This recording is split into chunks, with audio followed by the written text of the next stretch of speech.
Yeah. We are obliging to a certain degree, but then we're like, yeah, no, I'm doing it my own way. Yeah. Right. Yeah.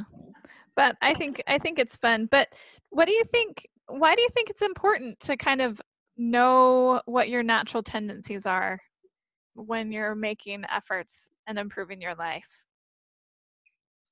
I think it helps you be more successful if your habits, if you know what will help you keep them.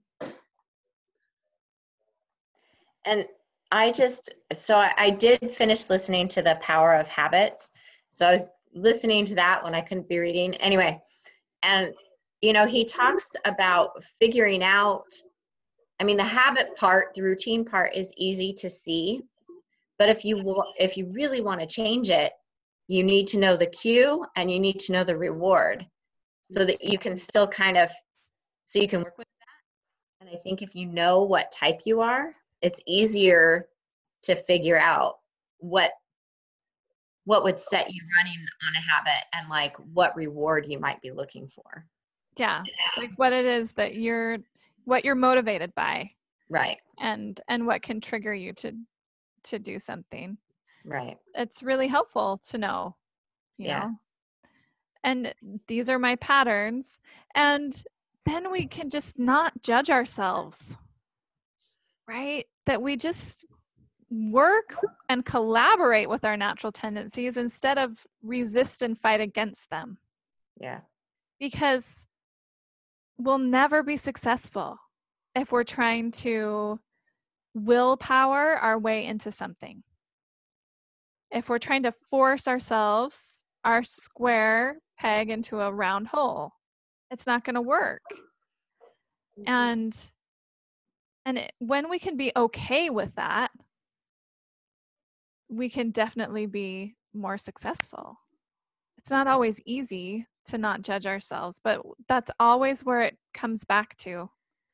We can't make any changes without some self-compassion and love and just some acceptance and understanding.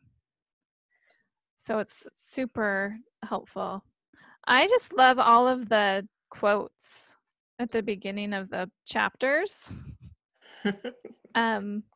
Just like the William James quote, the very first strategy of monitoring. He says, all our life, so far as it has definite form, is but a mass of habits, practical, emotional, and intellectual, systematically organized for our weal or woe, and bearing us irresistibly toward our destiny. Right? That we are what we do over and over and over again. And our brains have a perfectly good and logical reason for the reason we do things. We always have a good reason for it, whether it's helpful for us or not. So, I notice habits that I have. I'm like, I hate that. Sugar cravings are a one that I talk about all the time, but it's just really obvious. And, it's because it feels good in my brain. My brain has a perfectly good reason for wanting that, for wanting the sugar and for having the continual triggers all the time. I live in my house, right? I'm the mom. I'm always in the kitchen. Those triggers are always there. And my brain has a perfectly good reason for wanting all of that. And just accepting that and being okay with it can get a little bit of space around it. Have you guys noticed any tendencies or habits? What, honey?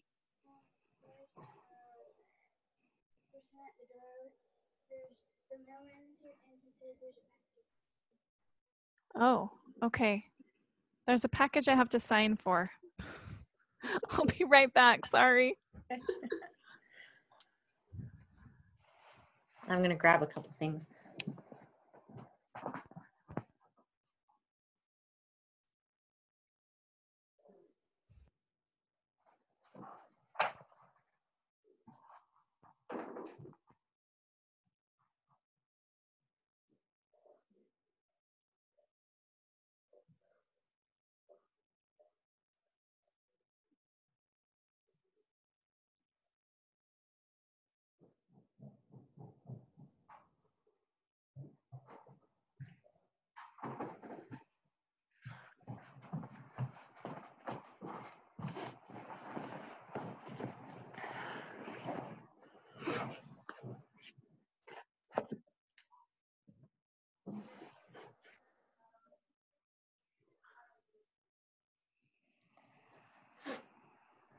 Okay, I'm back.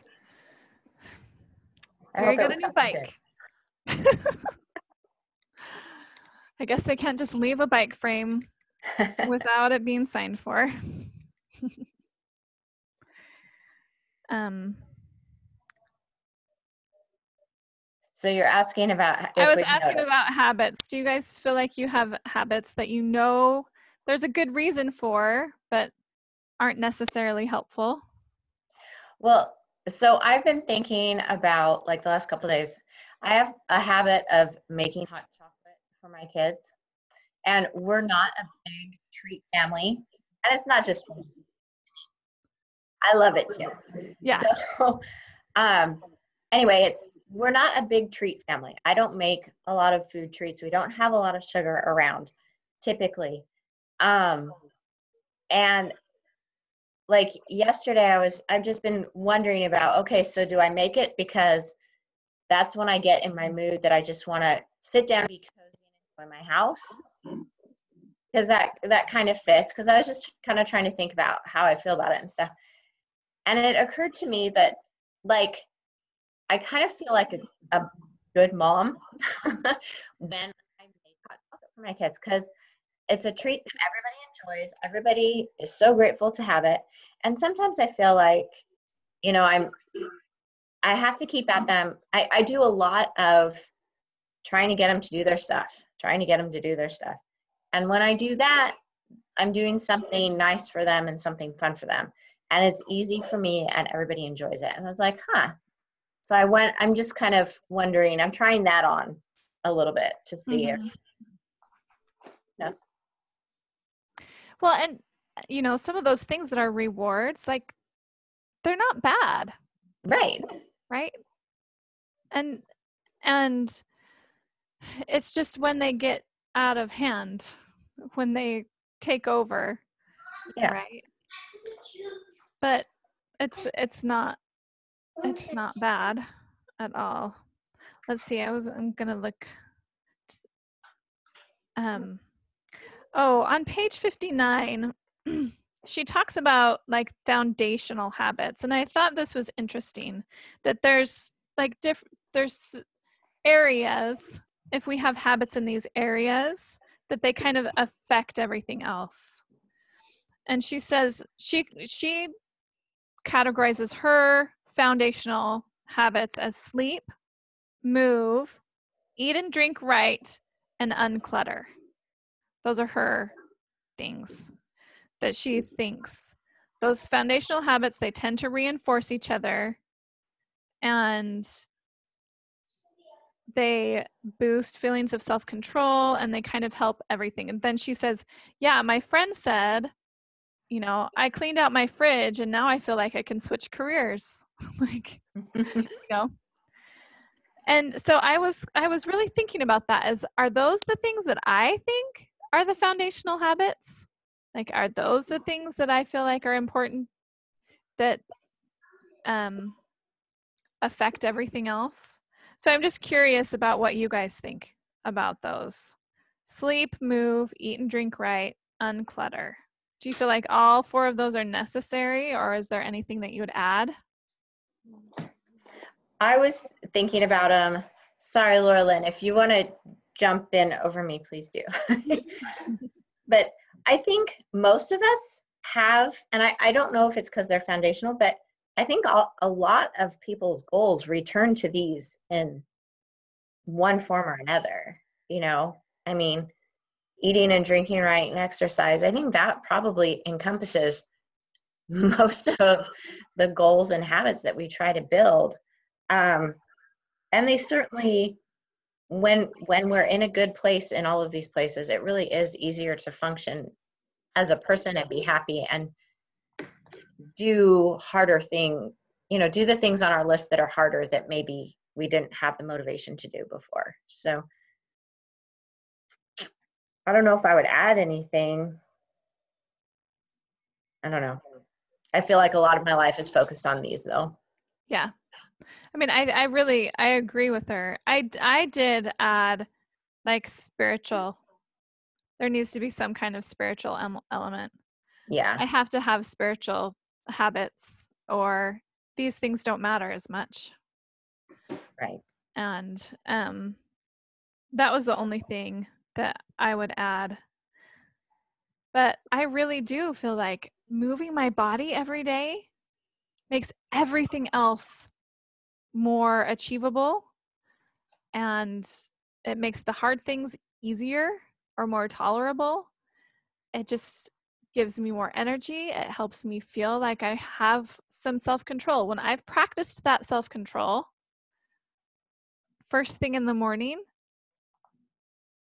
that spills into the rest of my day and how I'm able to manage myself.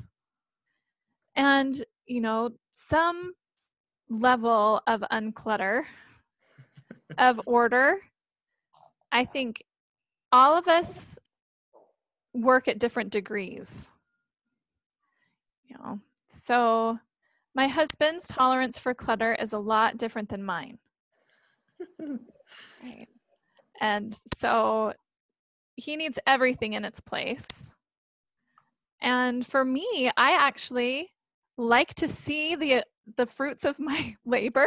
So sometimes if I've worked hard on a project, I'll leave the stuff out for a little while to be like, see, look what I did. Like, I made this big mess because I was working hard. And then I can clean it up later, right? But I want some evidence. Right? But I do notice, like, I feel a lot better if I make my bed. Doesn't take very long, but if I just make my bed in those like 30 seconds it takes to do it when I get out in the morning, right, then my whole room looks better and I feel better. Do you guys notice anything like that? Any kind of uncluttering benefits? I notice the negatives. This room is so messy, I can't get anything done, or I can't focus because it is a mess. Or and then once you do clean it, it just feels so much more like you can breathe. Yeah. I liked, okay, a couple of things. When it's interesting to me how clutter in different areas of the house affects me differently though too. Mm-hmm. Like if the kitchen is clean and in order, I'm way more likely to eat well instead of just go in and kind of rummage around and find something so that I don't have to be there very long or be in there. I make better choices in the kitchen when it's clean. Having my closet clean helps me just enjoy getting ready for the day, and it makes it easier, and I appreciate that. But I appreciated what she said about like her rules of adulthood that she keeps referring to, I think are kind of funny. But the one that she said about how work is the adult's procrastination or something to that effect, it's like, yeah, every time, like that's when I want to clean up and that's when I want to put things in order, is when I have something hard to do and I decide to put things in order. So if everything's in order to begin with, then it makes procrastinating those hard things harder. Yeah, because sometimes the tidying up, the puttering, like kind of the puttering around, right? It's a form of buffering that we do. Right. Right. Yeah. See, I need to be productive. So see, look how productive I'm being. Right. And it's super visible. It really, and it does make you feel better in the end, but it doesn't have the punch of doing some of those hard things that we have to have done. Yeah. Well, and sometimes, it helps us to be able to always consistently be working on the hard things if we have just automatically systems in place that our space is taken care of, Right. So for me, I just have to, like twice a day, I just tell myself, okay, this is cleanup time. And I try to get my kids on board, but I've told myself that I am going to clean up for 15 minutes and not nag anyone. So I will invite everyone, encourage everyone, and I'll probably nag a little bit, but I can't get mad if no one participates. I will feel so much better if I just work as hard as I can for those 15 minutes. And, I do that in the middle of the day, lunchtime-ish, and then at the end of the day when we're trying to get ready for dinner.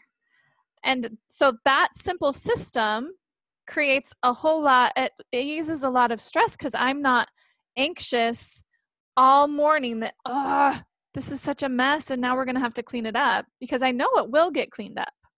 Right. I know that there will be a point where things will get put back in order. It'll get cleaned up. Even if some things like a project needs to be left out for a while, at least it can be left out in a tidy way and not a crazy take over the house kind of way. But just having systems in place for each of those areas. What about sleep? Do you guys have systems to help you with sleep?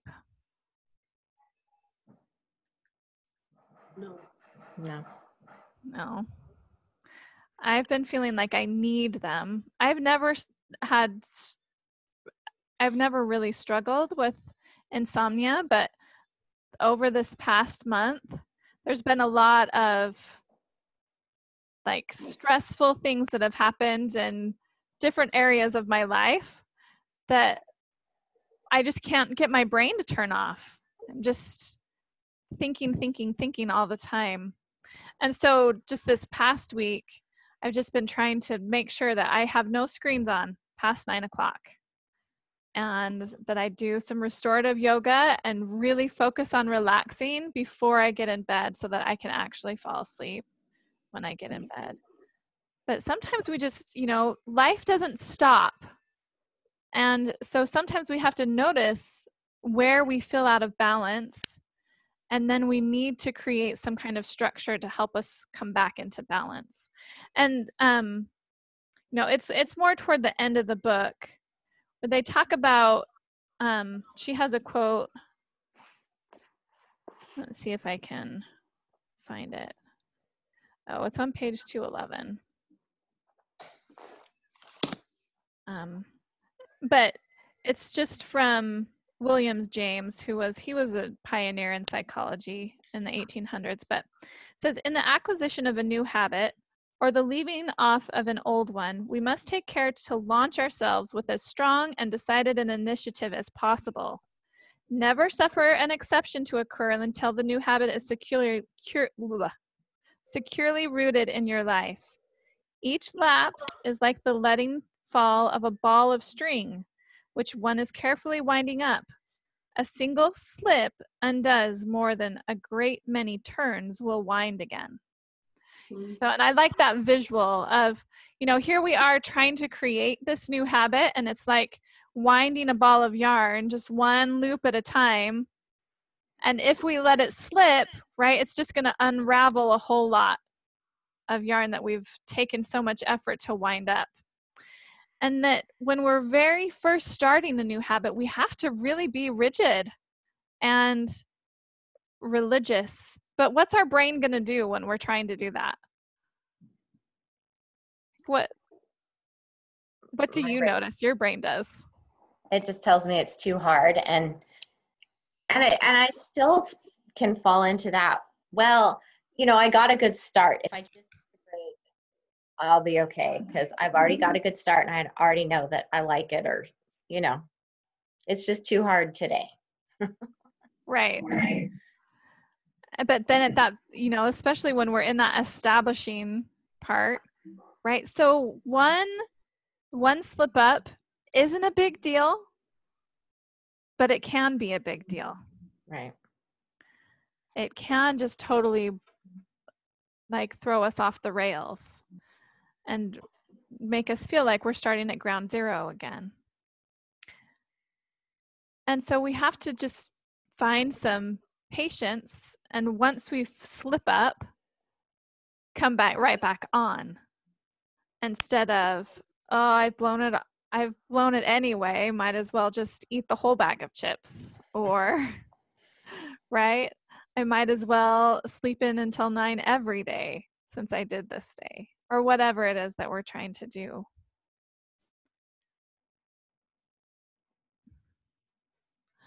But I don't know, I think it's super helpful to notice. We've spent a lot of time talking about what's happening in our minds over these 3 months, and that's where everything happens.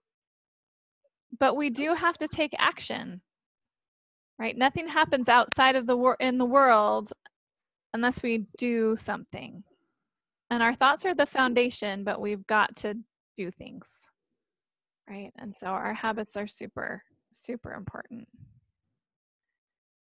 Does anyone want coaching on anything? Either of you want any coaching on anything today?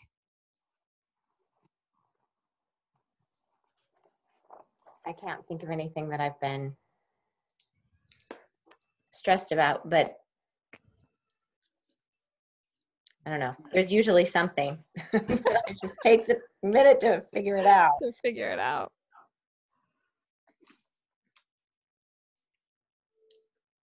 Is Dustin out of town again? Yeah. Is he still in Acapulco? No, he's in Colombia now. He was in Acapulco till Sunday, and then Sunday he went to Colombia. Then he's going to Panama, and then he's coming home. Crazy. Yeah, it is. But anyway, just wondering. Laura Lynn. Yeah, Laura Lynn and I are going to do a yoga movement screen here in a minute. Oh, fun. Yeah, it will be fun.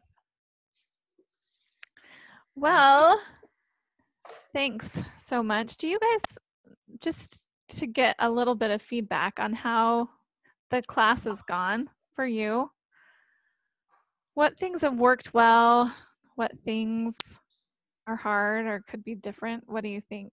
Any feedback?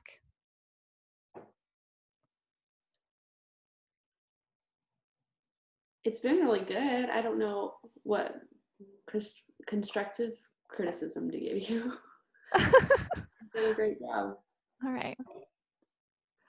It's been helpful, and I appreciate the thoughts, like just the ideas of it, and it's all been running through my head like a lot over the last 3 months and stuff. And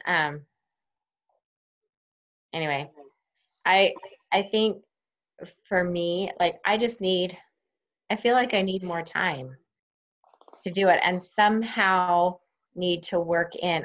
I mean, it's all on my side of it. Work in a little more journal or something to help me really process what we're talking about and stuff, because I have a hard time. I mean, and we've talked about this, we kind of talk about it and, oh, that's the answer. Okay, now I've arrived. And I kind of keep feeling that way. And so, like, to take the time, I don't know, just to take the time to really embed it and work with it. I think I need more journaling time. So I don't know if. Yeah, I'm trying to figure out like how I want to do things moving forward. And I've thought, I've got these, there's 10 videos. Do I just package those into a course and people can just go through those? Mm-hmm. Or do I create some kind of just like a membership where I teach one class a month? Instead of having that like fire hose of all of those just one week after another, if we just did, one class and had the whole month to kind of process and work on it and have some coaching calls, and then, do the next thing the next month. Anyways. I think I would appreciate that. Like just having more time to go deeper for myself. And then I feel like that way too, if I spent more time on it, then when you had now, then I'd have more. Okay, well, I'm really struggling to figure this out or whatever. I'm sorry. I want more time. I feel like I've only scratched the surface on what I could get out of this, because I mean, there's so much other life going on. Oh, well, totally. Yeah. I mean, it's been pretty intense for me, you know, as I was creating everything Yeah. and showing up for everything. It's been really good, but it's been a lot of work to Yeah. create things and then be on the phone and here and all of that. But Yeah. it's pretty fun. I like doing it. Good. And you guys are awesome. So I feel pretty spoiled that you guys are willing to do this with me. Well, it sounds like it's pretty mutual then. So Good. So what was your favorite book of the 3 that we read?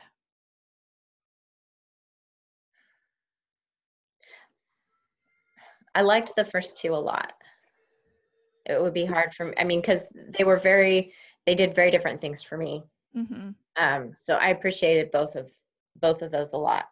And I think it's just, I like what Gretchen Rubin is saying, but I mean, I really liked The Power of Habits. The I don't know, Charles that Duhigg was, one.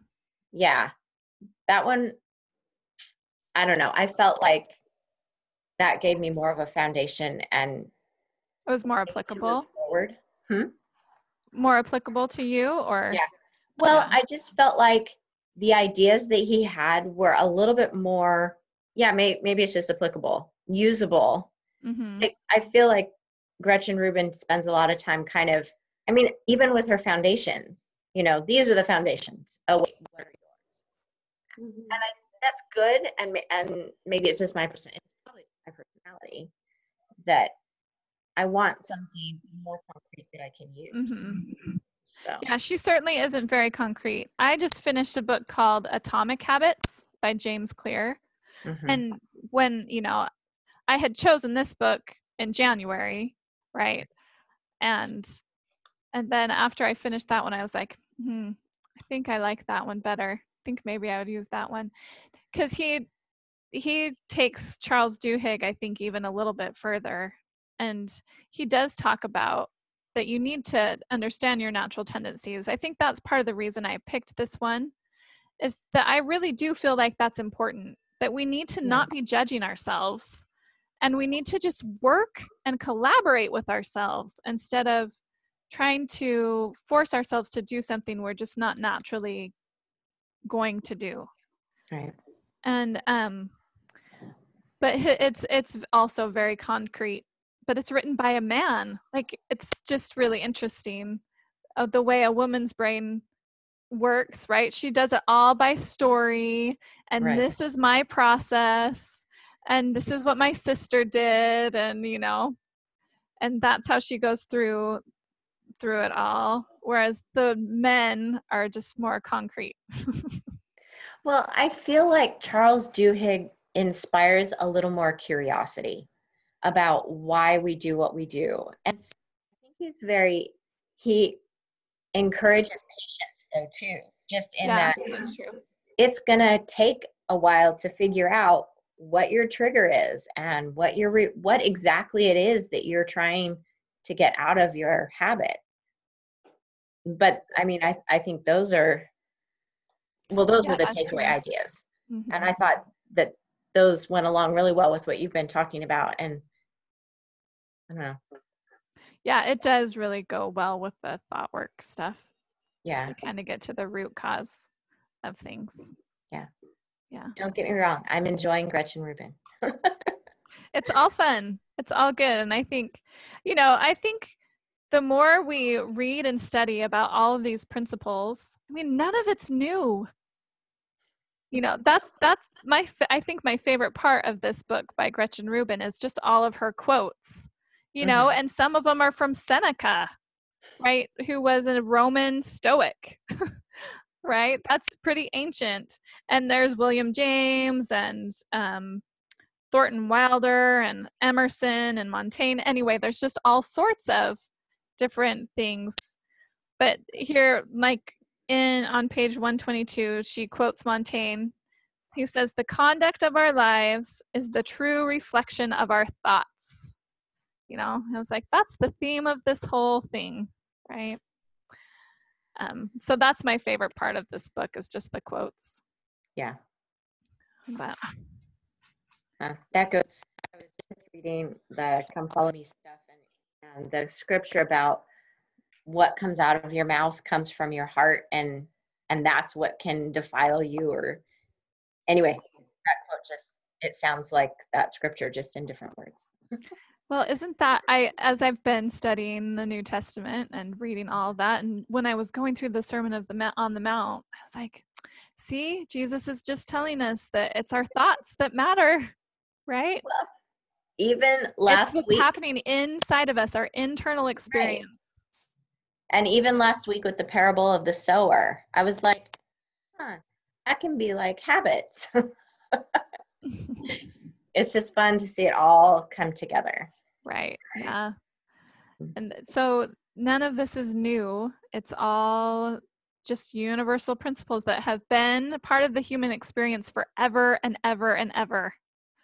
Right? We all have that natural man part of us. We have that lower brain that just wants gratification and wants everyone to think we're awesome, and is all about image and control. Right? But that's not really who we are. That's just kind of this worldly part of us. Yeah. And that we're inherently free and full of love. And when we operate from that place, then that's when we get to be the very best version of ourselves. So, all right. Well, we can talk a little bit more on Thursday about the end. I thought it was really interesting toward the end in chapter, well, it's like on page 124, she talks about having like competing goals. And so I think it's helpful to go through that and think about those kinds of things. So I think we'll talk about that on Thursday. Okay. If we come back. But I'm going to let you guys go from this meeting and then move downstairs to the yoga room so I can do yoga with Laura Lynn. Sounds good. Okay. Have a great day. Thanks. You too. Thanks.